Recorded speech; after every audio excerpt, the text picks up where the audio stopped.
Naku kayo, umiwas-iwas kayo sa mga tao may mga tattoo sa balat. Masasama yung mga yan. Masasama ang mga ugali niyan. Huwag kayo magsasasama dyan, baka mapahamak pa kayo pagka trumopa kayo sa mga ganyang klaseng tao. Yung may mga tattoo. Nako! Baka sabihin pa nila nakikipagkaibigan ka sa mga taong galing sa bilibid. 'Di ba?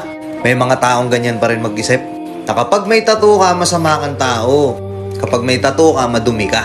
Pero pansin nyo, napakarami kong kaibigan na napakaraming tattoo na sinasabing madumi yung balat nila pero sila pa yung may mas malinis na puso, ano? Meron naman ako nakikitang mga tao dyan na walang katato-tato pero sila pa talaga yung napakagaspang ng ugali.